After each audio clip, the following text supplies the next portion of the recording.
Embarquement immédiat dans l'un des lieux les plus fréquentés de la planète. Chaque année, 90 millions de passagers passent par ici. Ce qui fait de Dubaï le plus important aéroport de transit international devant Londres et Paris. Hello, how are you? Franck Daguerre est directeur d'une grande marque de luxe française pour tout le Moyen-Orient. Et depuis 5 ans, il arpente ces allées qui n'ont plus de secret pour lui. Concours C, Seagate, and then you have approx 10-minute walks. Thank you. Go Thank straight. you very much. Welcome, have a safe trip. Vous connaissez bien l'aéroport? Bah, c'est un peu ma deuxième maison. Hello, how are you? Good? How are you? Good? Ça va? Ça va bien, ça va bien. Bien et toi? Chaque semaine, il visite le point de vente le plus important de sa marque, au cœur de la zone internationale, dans le plus grand et le plus rentable duty-free de la planète. À l'époque, on disait on trouve tout à la Samaritaine. Là, on trouve tout chez Dubai Duty Free. Et on trouve tout pour tout le monde. Et on rencontre le monde entier à Dubaï. Des Indiens, des Moyen-Orientaux, des Occidentaux, des Européens, des Américains, des Africains. Le temps d'une escale, toutes les religions et toutes les cultures se croisent dans cette oasis de luxe. Connectée avec 220 destinations et située au carrefour de l'Europe, l'Asie et l'Afrique, Dubaï est devenu ce qu'on appelle un hub, une plaque tournante du trafic aérien. 365 jours par an et 24 heures sur 24, un avion décolle ou atterrit toutes les 80 secondes en moyenne. Et pourtant, il y a 50 ans, rien ne prédestinait ce coin de désert à devenir le centre du monde aéronautique. C'est en 1985 que les autorités lancent une compagnie aérienne, Emirates, adossée au développement d'un immense aéroport. Du carburant pas cher, pas d'impôts et de la main-d'œuvre qualifiée bon marché, voilà les recettes de ce succès. Comme pour ces hôtels de luxe 7 étoiles, ou sa tour la plus haute du monde, l'aéroport de Dubaï collectionne les records, comme sa capacité à accueillir la plus grande flotte d'A380. Les autorités nous ont ouvert en exclusivité les portes de cet univers hors norme. Du service dans les salons les plus luxueux, santé, santé, aux entrailles les plus profondes. Voilà le plus grand système de transport de bagages au monde. Ici, plus de 100 000 employés se relaient pour que le balai continu d'avions et de passagers ne s'interrompe jamais. Et dans cette course contre la montre permanente, chacun doit être à son poste. Des hangars où les techniciens révisent au plus vite les plus grands avions jamais construits. Un avion qui reste au sol, c'est énormément d'argent, on peut pas se le permettre. À l'école des hôtesses de l'air, où des recrues du monde entier viennent se former. Parfait. Dans des simulateurs géants, où elles apprennent les procédures de sécurité, que ce soit éteindre un incendie ou survivre à un amérissage d'urgence. Un monde de luxe où il est possible de gagner des voitures de sport à la loterie ou d'avoir un chef français derrière les fourneaux. One broccoli soup et one sea bass. L'aéroport héberge les plus grandes cuisines de la planète pour fabriquer ses plateaux repas et nourrir plus de 300 000 personnes par jour. Bienvenue dans les coulisses du plus grand aéroport international du monde. Pour le personnel navigant basé à Dubaï, le tout premier voyage commence dans ce bâtiment en forme d'avion. C'est ici que sont formés les pilotes, mais surtout les stewards et les hôtesses de l'air. Avec un salaire moyen de 2 300 € par mois, logement payé, la compagnie recrute des jeunes de toutes nationalités. Lebanese. Libanaise, Vietnamese, vietnamienne, Japanese, japonaise, Romanian, roumaine, Italian, italienne, Cypriot, chypriote, Hollandais. Persian. iranienne. Argentin. Bienvenue à tous à votre journée d'introduction à l'uniforme. How are you feeling in your uniform for the first time? Great. Âgé de 21 ans minimum, il commence une formation de 8 semaines sur la sécurité et le service. Mais avant toute chose, ils vont devoir travailler leur apparence. Porter l'uniforme en rend votre engagement plus réel, non? Quand on parle de première impression, quel adjectif vous vient à l'esprit? Important. Oui, extrêmement important. Et comment faire une bonne impression? En souriant. En souriant, oui, le sourire. Aujourd'hui, Le cours commence par une introduction au maquillage, avec des critères très stricts sur le choix des produits. Notamment le rouge à lèvres, qui doit aller avec la couleur du chapeau et les bordures de l'uniforme. Vous avez le choix entre l'ombre à paupières ou l'eyeliner. Un maquillage qui doit tenir aussi longtemps que les vols très longs courriers. Nous avons établi des standards de maquillage pour que la première impression soit exactement la même que la dernière. Donc quand vous vous réveillez à 3 h du matin pour un vol, vous êtes exactement pareil que quand vous atterrissez dans un autre fuseau horaire, un autre pays 17 heures plus tard. Lydia est roumaine et c'est la seule francophone de ce groupe. Chez elle, elle n'avait pas l'habitude de se maquiller et doit se plier à ces nouvelles règles. Au début, c'est un peu difficile, oui, parce qu'on n'a pas l'habitude de le faire tous les jours. Donc, on doit le faire le matin, très tôt, comme on doit se réveiller à 2 h du matin, à 3 h, à 4 h. On l'apprend et c'est pas difficile, non. Même exigence pour la coiffure, qui ne doit pas bouger de tout le voyage. Interdiction pour les cheveux de toucher l'uniforme. Tresses ou chignons sont donc obligatoires. Tous les accessoires doivent aller avec la couleur de vos cheveux. Pour les hommes, introduction à la manicure. Pour eux, la règle, c'est costume, cravate et rasage tous les jours. Pour les femmes, la classe se poursuit avec le port du chapeau. Le chapeau est la partie la plus symbolique de l'uniforme et il doit être porté en public. Il y a des standards pour le porter. Centré légèrement en avant sur la tête. Une coiffe dont le design rappelle le voile musulman. Et le bout du foulard qui revient ici.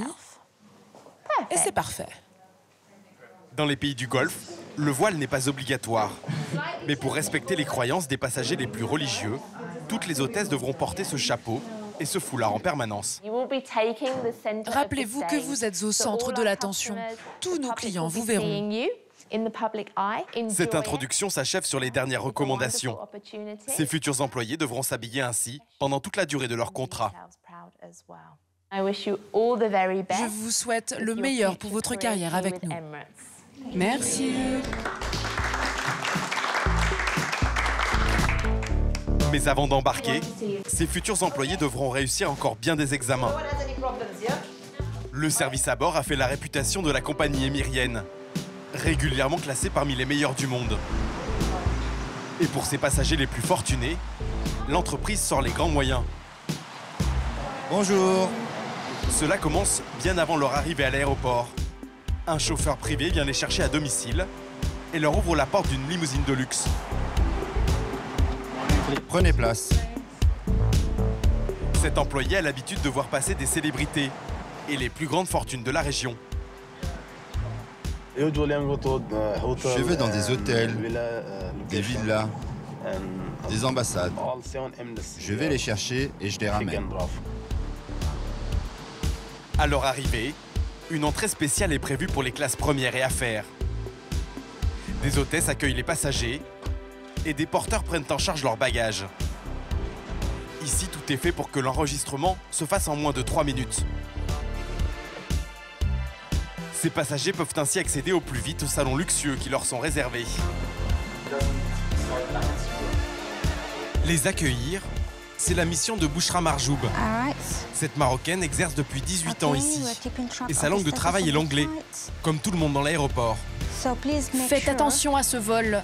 L'heure d'embarquement n'est pas encore affichée. 2 étages au-dessus des salles d'embarquement des classes éco, voici l'endroit le plus exclusif de tout l'aéroport. Les salons de la première permettent d'accéder directement aux avions. Ces havres de repos sont réservés à seulement quelques passagers privilégiés et s'étalent sur des kilomètres. Merci de venir essuyer. Il y a un peu d'eau ici. Comme dans un hôtel de luxe, tout doit être parfait. Ok, merci beaucoup. Dans ce pays musulman, la vente d'alcool est interdite en dehors des hôtels. L'aéroport bénéficie d'une exception et les salons peuvent proposer des bars à champagne. Comment ça va aujourd'hui? Bon après-midi. Tout va bien? Oui. Tous les passagers peuvent boire à volonté et beaucoup se laissent tenter par une coupe avant d'embarquer. Il est absolument délicieux. Comme ça, je suis prêt pour un long voyage jusqu'à la maison. Et vous allez où? En Angleterre. Certains en profitent même pour se faire cirer les chaussures en se faisant servir un verre. Selon Bouchra, impossible de trouver un tel service ailleurs. Nous proposons le meilleur du meilleur. Niveau qualité, je dirais même que nous sommes les meilleurs du monde. Pour satisfaire tous ces voyageurs qui embarquent pour des longs courriers, ce sont les restaurants qui concentrent toute l'attention du personnel. En cuisine, le chef français Benoît Carte reçoit les commandes du moment. Voilà. Là encore, tout est gratuit et ça n'arrête jamais. Can you pick up the chicken biryani? Yes. Salmon sashimi? La carte internationale doit répondre à tous les goûts. Pick up sashimi, please. Allô? Can you order one superfood salad, one pokeball, one broccoli soup, and one sea bass? Le bar à la sauce meunière, c'est une des spécialités les plus demandées à Benoît. Alors on utilise 10 tonnes de bar par an. Le bar est très prisé ici, c'est très digeste pour pouvoir faire un long voyage par la suite. Autre avantage, c'est un plat qui se prépare en seulement quelques minutes. Parsley, chop parsley, please. Une exigence importante, car pas question que les passagers attendent et risquent de rater leur avion. On fait à peu près 10 000 passagers, 10 à 13 000 passagers par jour. Donc il faut que ça aille très très vite. Sur les 3 terminaux de l'aéroport, 200 chefs se relaient 24 heures sur 24 pour assurer le service et satisfaire tous les caprices. Un passager va nous demander un steak à 3 h du matin, il va falloir lui faire un steak à 3 h du matin. Vous êtes capable de tout faire? On peut tout faire. Autre contrainte du travail dans un aéroport, la sécurité. Après chaque utilisation, Benoît doit remettre ses couteaux dans une boîte fermée à clé. On a un contrôle très strict avec la police qui viennent checker de temps en temps. Donc tous les couteaux, chaque couteau a un numéro gravé dessus. Voilà. Donc ils viennent, ils les signent et ils doivent les vérifier. Et ils peuvent venir à n'importe quel moment, que ce soit du jour ou de la nuit, et pour des raisons de sécurité. Il en va de même pour tous les produits qui entrent dans l'enceinte de l'aéroport. Voilà, on a des figues fraîches, on a du kale. Chaque arrivage doit passer dans cette énorme machine à rayon X. Un policier veille à ce qu'il n'y ait aucune tentative d'intrusion d'armes. Et c'est du foie gras cuit. Donc ça, c'est du foie gras cuit, mi-cuit. Pour la sécurité, tout est passé au scanner, au X-ray particulièrement. Voilà. Même le foie gras. Même le foie gras. Même souci de sécurité pour les bagages. Dès qu'un avion atterrit, une formidable mécanique se met en place. Les valises enfermées dans ces petits containers sont immédiatement déchargées pour être scannées. Elles entrent alors dans le plus grand système de transport automatisé de bagages au monde. Ces petits chariots jaunes orientent une à une les valises vers leur destination finale à travers un réseau de 140 km de rails.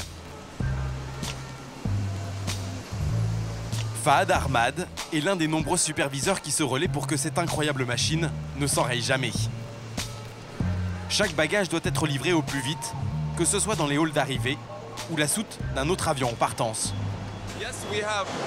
Oui, c'est le plus gros système du monde.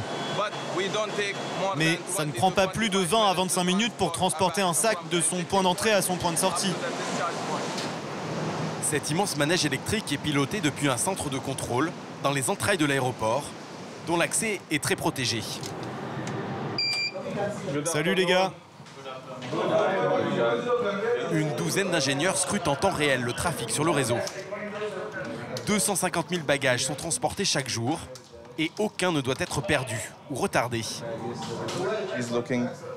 Voilà, regardez.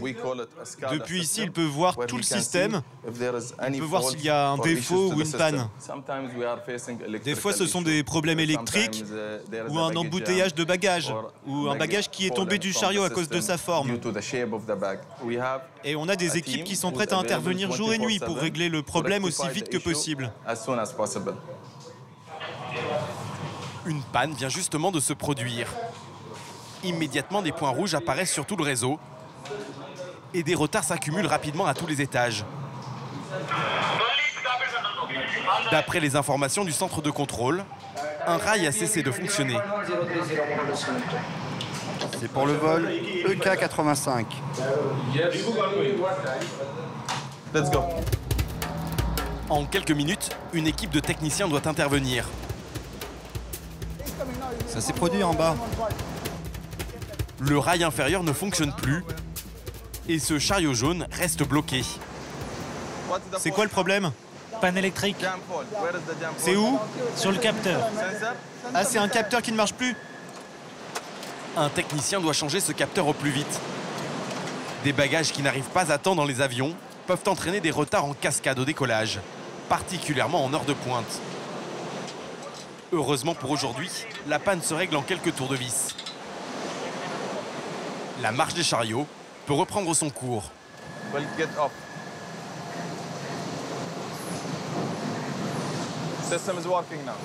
Merci. Alors que ces valises arrivent à bon port, d'autres colis bien plus volumineux transitent par Dubaï. La ville possède la plus forte concentration de voitures de luxe par habitant. L'aéroport s'est donc naturellement imposé comme un point de transit obligatoire pour tous ces bolides. Et l'homme en charge de ces colis hors normes, c'est Julian Such. C'est une Lamborghini qui vient probablement directement de l'usine. On peut voir ici qu'elle va à Taipei. Chaque année, ce sont 2000 voitures de sport comme celle-ci qui transitent par Dubaï. Nous avons un vol de Bologne où nous chargeons beaucoup de voitures qui arrivent directement des usines et nous les amenons à Dubaï. Nous avons aussi beaucoup de clients qui aiment les renvoyer en usine pour les contrôles et les réparations. À la différence des autres véhicules, ces voitures sont tellement basses qu'elles peuvent entrer dans les soutes d'un avion commercial. Julian va vérifier l'arrimage d'une voiture d'une grande famille royale de la région dans cet avion pour passagers en partance pour l'Angleterre. Une étape cruciale car le moindre mouvement de la voiture pourrait déstabiliser l'appareil en vol. Celle-ci appartient déjà à un client, donc il doit la prendre avec lui pour les vacances. Allez-y, vous pouvez la filmer. Un aller-retour pour ce type de voiture coûte environ 25 000 €. Dans sa folie des grandeurs, Dubaï accueille la plus grande flotte d'Airbus A380 du monde. Des appareils qui doivent être entretenus sur place. Depuis 5 ans, Pierre Ferteux fait la navette entre les 11 ateliers de maintenance. Donc là, on va rentrer dans le premier hangar. Cet ingénieur français supervise le démontage et le remontage des A380. Tous les 3 ans, ce géant du ciel doit subir ce qu'on appelle ici une grande visite. Une inspection approfondie qui peut coûter jusqu'à 90 millions €. C'est un quart du prix de l'avion à sa sortie d'usine. C'est le moment où on enlève tous les sièges de l'avion afin d'inspecter tous les câblages, toutes les tuyauteries. On en profite pour faire des échanges standards de grosses pièces comme les trains d'atterrissage, comme les moteurs. Et pas question d'avoir du retard. Car un appareil cloué au sol coûte très cher à la compagnie. Ce matin, Pierre vient vérifier auprès de ses collègues 2 points sensibles sur un réacteur d'A380. Hey guys, how are you? Bonjour. All good? Bonjour Pierre. Comment ça va? Quand on a fait l'inspection sur le moteur numéro 3, on a constaté un impact près d'une des pales de la turbine. Okay. Let's have a look at the engine and the position of the blade. Pierre doit donner son avis pour les réparations ou les remplacements des pièces. Sur le moteur numéro 3, il y a un petit impact là. Vous voyez? Le réacteur est la partie la plus fragile de l'avion, car il peut être endommagé par la grêle, le contact avec un oiseau ou des débris qui volent sur les pistes. C'est la partie la plus sensible aux ingestions de corps étrangers. Donc on trouve beaucoup d'impact sur ce type de pièces. Donc on a besoin d'avis techniques pour savoir si elles sont réparables ou non. Ça arrive tout le temps? Ça arrive tout le temps. Des dommages qui se retrouvent jusque dans le cœur du réacteur et peuvent coûter très cher. Si on a des impacts sur les tubes de refroidissement, Ça, il faut les changer. Eh ben, juste après avoir regardé le manuel de maintenance, on prendra la décision de les remplacer pour les réparer. Chaque réacteur peut coûter jusqu'à 20 millions €. Et il y en a 4 par A380. Au total, ce sont 58 000 pièces qui doivent être démontées et révisées. 6 000 ingénieurs et techniciens s'affairent jour et nuit pour s'assurer que chaque appareil soit immobilisé le moins longtemps possible. We're gonna see the cockpit. OK. Depuis ce cockpit, les pilotes doivent faire décoller en toute sécurité leurs 600 passagers. Alors là aussi, tout est passé en revue. Functional check, no problem. Maintenant, quand tu tires la ceinture, elle se bloque. Yeah, sure. Tous les calculateurs sont enlevés du cockpit et vont dans l'atelier pour subir toute une batterie de tests. Poste de pilotage, classe économique, toilettes, l'intégralité de la cabine va être entièrement reconfigurée. Let's go and have a look to the lounge. What's happening there? Et une attention particulière va être portée au pont supérieur, où se trouve la première classe et son salon-bar. C'est la vitrine de la compagnie. But look, these kind of impacts, also we get them replaced after all, yeah. Some of them they've got. Parfois, ça peut être réparé. Mais il y a des cas où on doit changer tout le panneau. To replace the complete panel. Oui, c'est ça. On n'accepte aucune rayure, petit impact. On est très méticuleux sur nos inspections. Les tests se poursuivent en atelier. Des ceintures de sécurité aux gilets de sauvetage, tout est passé au crible. Sans oublier le déploiement des 16 toboggans d'évacuation d'urgence. Within 6 seconds. It has to deploy within 6 seconds. Prêt? C'est parti.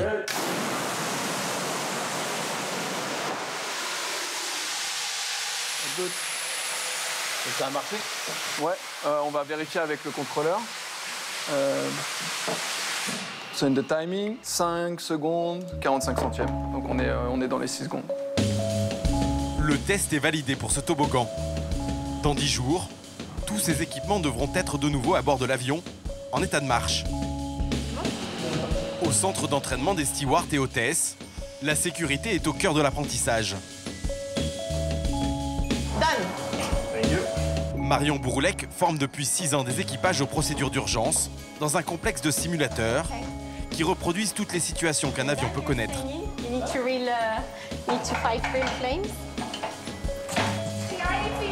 Aujourd'hui, c'est lutte anti-incendie. Que ce soit un siège qui s'enflamme, le coin cuisine ou un chariot de service.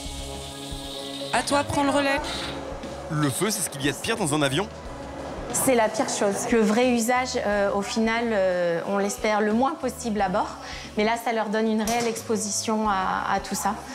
Et pas juste des PowerPoint en disant ce qu'il faut faire en cas de feu. Donc, Excellent. Now you become the backup. Excellent. Marion a elle-même été hôtesse de l'air pendant 9 ans. Mais désormais, elle ne vole plus qu'en simulateur, dans ce complexe unique au monde. Et c'est elle qui pilote les différents scénarios catastrophes depuis cette cabine. On a par exemple des simulations d'explosion. On a des passagers qui crient. Tout ce qui est simulation de turbulence, etc., tout est contrôlé ici aussi. Donc amérissage, perte de pression de la cabine. Pour ce groupe, c'est la toute première session au simulateur. On va décoller. Et aujourd'hui, ce sera initiation aux turbulences. Là, on évalue leurs compétences en cas de turbulence légère. Donc, on les met en situation, ils sont en train de faire le service et l'avion va avoir quelques turbulences. Donc, comment ils vont réagir et qu'est-ce qu'ils vont faire pour la sécurité des passagers. Mesdames et messieurs, nous traversons actuellement une zone de turbulence. Veuillez attacher vos ceintures, s'il vous plaît. S'il vous plaît, veuillez attacher vos ceintures. Veuillez attacher vos ceintures. Attachez vos ceintures. Très bien, merci. Madame, veuillez sortir votre bébé du couffin.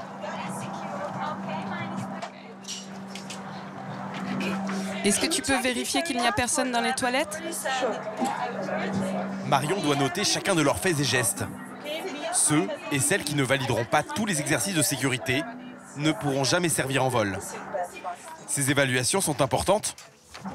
Très. Très, parce que c'est des standards qu'on a et c'est primordial avant de commencer à voler. Est-ce qu'on peut continuer le service? Juste le thé et le café? Safety first, one can stay with the meal cart. All right? So it's really nice to see that you're trying to develop your skills on teamwork and communication. This is exactly what we want to see.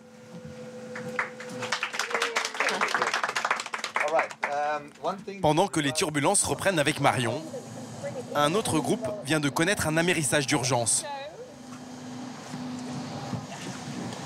Déroulez ça. Ces hôtesses découvrent comment les toboggans peuvent se transformer en canaux de survie pour les passagers. Est-ce que vous sentez la chaleur? Oui. Ce toit peut vous protéger des éléments, que ce soit du soleil ou de la pluie, si vous devez rester longtemps. La formation se poursuit dans la piscine. Ici, l'eau est à une vingtaine de degrés. Mais les hôtesses doivent apprendre les positions de survie en eau glacée. En forme de fœtus si elles sont isolées, ou en grappe humaine si elles sont plusieurs, pour conserver un maximum de chaleur.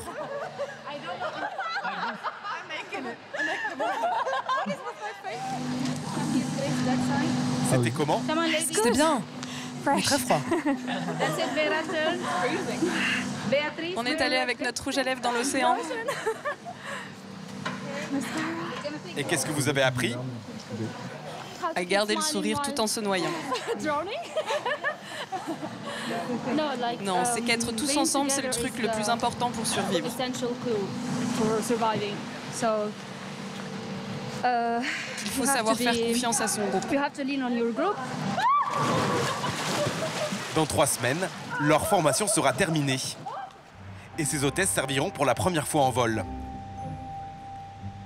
Retour dans les salons de la première classe, où Bouchra profite d'une accalmie dans le flot des passagers pour nous faire découvrir quelques-uns des services proposés.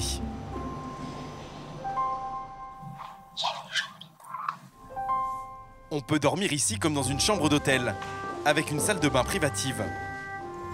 Dans chaque douche, vous trouvez du savon, du shampoing, un sèche-cheveux, un miroir, absolument tout. Les passagers peuvent profiter d'un spa et de sessions de massage. Il est même possible de se faire blanchir les dents dans un cabinet dentaire.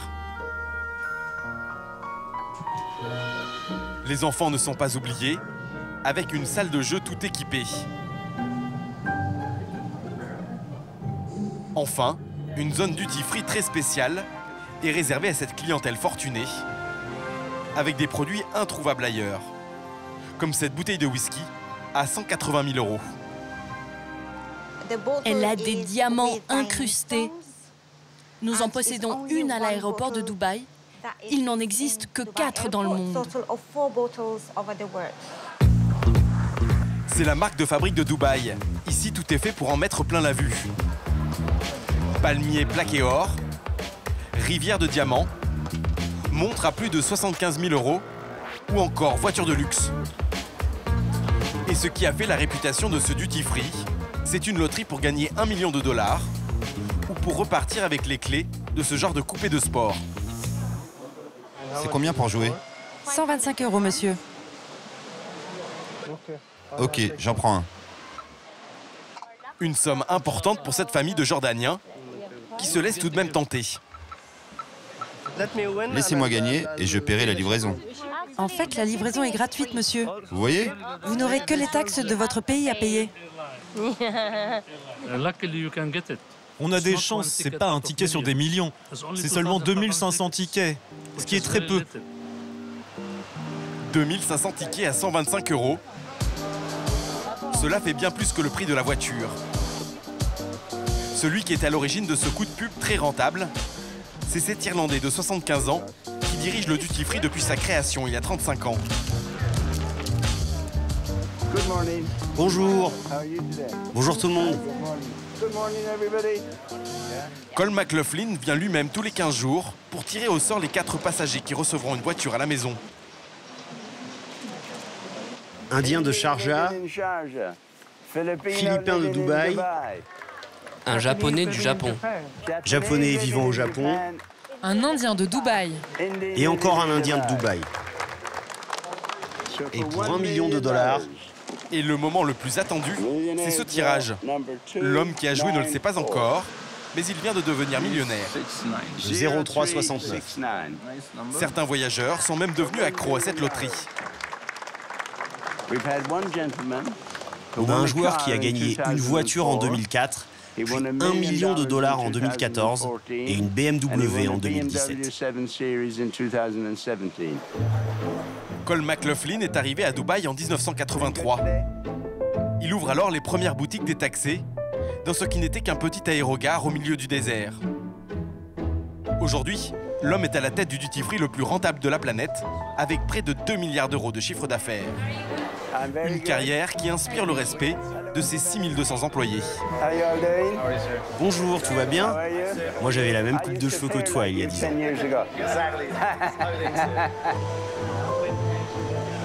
L'autre idée qui a fait sa réussite, c'est de vendre de l'or, sous toutes ses formes, sans aucune taxe.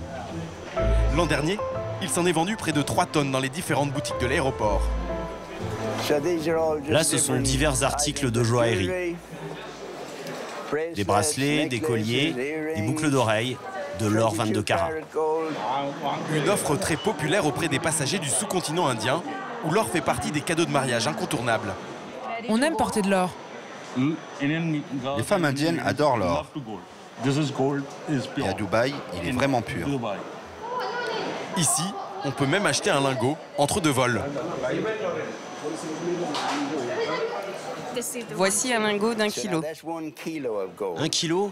Et combien ça coûte, ça? Ça fait $46 215. Ce qui fait un peu plus de 41 000 euros. Mais tout le monde ne dépense pas autant. La moyenne est plutôt aux alentours d'une vingtaine d'euros par passager. Sur le stand de maquillage d'une grande marque de luxe française, les clients, mais surtout les clientes, défilent toute la journée. Maquillée comme je me maquille jamais en France. Ce couple de Français rentre de vacances à Bangkok. Le billet n'était pas cher, mais Patrick et Clotilde ont une très longue escale à Dubaï. Bon, en fait, il faut occuper les 14 heures, donc on a juste fait un passage. Il est presque 10 heures. Nous avons encore 4h30 d'attente. Comment vous vous sentez maintenant? L'occasion pour madame de se refaire une beauté. Ok, retournez-vous. Et pour monsieur, d'essayer quelques parfums. Thank you. Surtout qu'on découvre des parfums qu'on n'approche pas forcément facilement dans une parfumerie standard. C'est un des avantages du duty free. Il y a des choses un peu exceptionnelles ici. Ce couple ne se laissera pas tenter et reprend sa déambulation en attendant son vol. Un petit mot.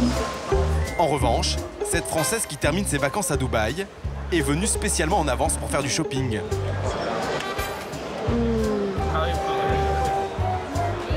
Alors que l'heure de fermeture des portes de son avion approche, Elena se laisse encore tenter par un maquillage. Combien de minutes vous avez? 10 minutes, ok. On va faire un maquillage express. La jeune femme a déjà dépensé 250 euros.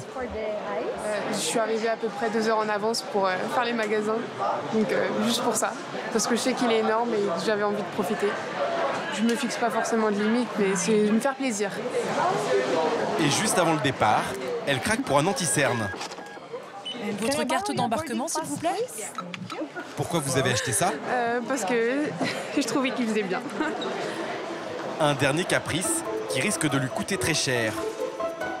Elle ne le sait pas encore, mais sa porte d'embarquement est à l'autre bout de l'aéroport.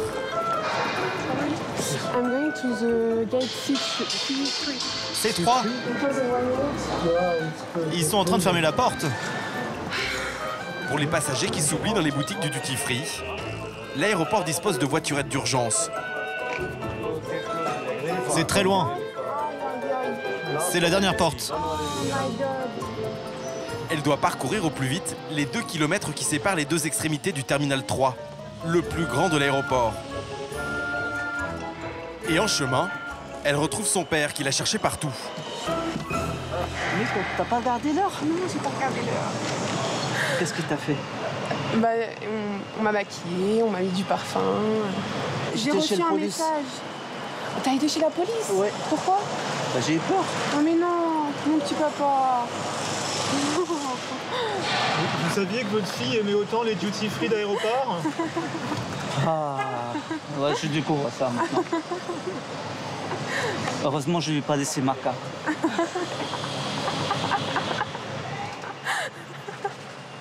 Heureusement pour Elena et son père, d'autres passagers sont en retard. Et le personnel de bord a décidé d'attendre tout le monde. Thank you. Have a nice day, sir. Thank you very much. Merci, au revoir. Bye bye. Ouais, sauvé. Bye bye, au revoir. Merci, au revoir. Les portes se ferment juste derrière eux. Embarquement terminé. À l'étage des premières classes, c'est également l'heure de l'embarquement, le moment le plus stressant pour Bouchra. Là, il nous manque 10 passagers. Ils sont censés être dans le lounge. C'est déjà le dernier appel. Il ne reste que 8 minutes avant la fermeture de la porte. Bienvenue à bord. Bonjour. Ce vol pour Kuwait City est très fréquenté par les grandes fortunes de la région. Pas question que l'un d'entre eux rate son vol. Un à un, les passagers de la première classe se présentent, à une exception près. Il nous manque encore un passager, le dernier. Je fais passer le message à nos collègues à l'étage, au lounge, pour qu'ils essayent de le trouver. Des employés partent immédiatement à la recherche du passager qui manque à l'appel. Selon le registre du lounge, il ne s'est pas présenté. Ok, je reste en ligne. Le passager a été localisé. Pas besoin pour Bouchra et sa collègue de demander à retarder le vol. C'est le soulagement. À notre niveau, l'embarquement est terminé. Ok, au revoir. C'est bon. Bien joué. Merci. Notre objectif, c'est le bon passager dans le bon avion vers la bonne destination. Pour alimenter ces millions de passagers, Emirates s'est installé à quelques mètres des pistes, ce qui est sans doute la plus grande cuisine de la planète. C'est ici que se produisent tous les plateaux repas de la compagnie. 300 000 menus sortent de ces chaînes de travail tous les jours. De quoi nourrir en vol une ville de la taille de Nantes ou Strasbourg. Et les installations n'en finissent pas de s'agrandir. Un nouveau bâtiment dédié à la cuisine des classes premières et affaires vient tout juste d'ouvrir ses portes. Benoît Carte, le chef français qui travaille dans la cuisine des salons, va les découvrir pour la première fois. Bienvenue dans la cuisine principale. Je vais vous faire un tour rapide pour vous donner un aperçu. Attention, ça peut glisser. Pour lui faire la visite, Peter Booth, un des chefs canadiens responsables de la supervision de ces cuisines, très internationales. Par là-bas, nous avons la section Extrême-Orient, où on fait toute la cuisine japonaise et chinoise. Et là, c'est la cuisine indienne. Ici, on ne met pas une petite cuillère de ci ou de ça, on y va par pelletée entière d'épices. C'est ça nos volumes. En tout, ce sont plus de 12 000 recettes qui sont préparées par 1800 chefs venus des 4 coins de la planète. Donc voilà, pareil, les épices sont exactement les mêmes. Et pour notre cuisine indienne, on va prendre un chef indien. Pour une cuisine italienne, on aura un chef italien. Pour la cuisine française, voilà, en l'occurrence, je suis là. Mais la cuisine la plus exigeante, ce n'est pas la française, c'est la japonaise. À base de poissons crus et de fruits de mer, c'est l'une des plus difficiles à préparer, car tous les sushis doivent être faits selon la tradition à la main, juste avant le décollage des avions. Voilà, c'est ici qu'on fait la préparation des repas des classes premières et affaires. Elle a tous les ingrédients pour faire des sushis et ensuite, elle les aligne et elle les fait un par un. À peine terminé, tout doit être acheminé au plus vite dans les frigos des avions. Pour les plats chauds, une machine de refroidissement ultra rapide fait descendre la température à moins de 4 degrés en quelques minutes. Tout est contrôlé à chaque étape par des techniciens. À 10 000 mètres d'altitude, une intoxication alimentaire peut être dramatique et conduire à un atterrissage d'urgence.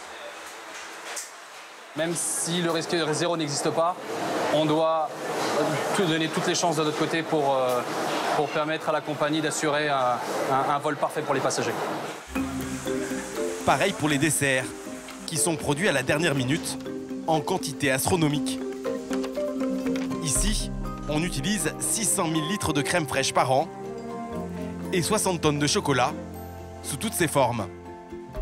Au total, ce sont 110 millions de desserts qui sortent de ces cuisines chaque année. Et avant d'être embarqué, tout est contrôlé au gramme près pour ne pas dépasser les budgets. Donc là, c'est la table où il teste en fait les plats. Et de temps en temps, donc sur une préparation, on va dire de 200 gâteaux d'une sorte, il en tire un ou deux, il les goûte, il les pèse. Le grammage est important. S'il y a ne serait-ce que 10 grammes de trop, par exemple, de beurre, je veux dire, par exemple, ça peut coûter très très cher à la compagnie. Vous voulez essayer? Yeah, why not? Let's see. C'est crémeux? Parfait. À l'étage inférieur, les plateaux, les assiettes sales qui reviennent des avions sont déposés dans ces lave-vaisselle géants, les modèles les plus grands qui existent sur le marché. Pour les classes affaires et premières, serviettes et couverts sont ensuite empaquetés à la main avant d'être de nouveau déposés sur les plateaux. Tout est gardé dans ces caisses à roulettes qui vont directement dans les cuisines des cabines. Alors tous ces chariots vont partir ce soir aux quatre coins du monde. Ça peut être en Australie, aux États-Unis, au Japon, un peu partout dans le monde. Un mouvement permanent qui fascine toujours autant Benoît, qui se voit travailler encore longtemps à l'aéroport de Dubaï. Dans les hangars géants pour A380, c'est le dernier jour de la révision complète pour cet Airbus. Le moment des derniers ajustements. Peinture à la main sur les joints de la carlingue et dernier coup de visseuse. En cabine, les équipes de nettoyage prennent le relais des techniciens pour un grand ménage. Car dès demain matin, l'avion doit accueillir des passagers. Pour Pierre, c'est le jour de l'inspection finale, un moment crucial, et tout commence dans le cockpit. Les outils de navigation ont retrouvé leur place, et les techniciens sont de bonne humeur. Oui, tout va être prêt à temps, si Dieu le veut. Sur le pont supérieur, Pierre vérifie que les premières classes ont retrouvé leur niveau d'excellence. Des passagers ont déjà payé plusieurs milliers d'euros pour prendre dès le lendemain une coupe de champagne à plus de 10 000 mètres d'altitude. Là encore, tout doit être parfait. Okay, so you are fixing the carpet, guys? Yeah. Ah, ok. On est censé être au dernier jour, mais on doit toujours faire des petites retouches de dernière minute. Donc là, ils sont en train de retirer des tapis pour remettre des nouveaux. Ça n'a pas passé l'inspection finale. Exactement, ouais, ça n'a pas passé l'inspection finale. Le niveau de stress est très élevé. On doit rendre un avion impeccable et c'est surtout qu'il y a un avion derrière qui attend pour entrer dans les hangars.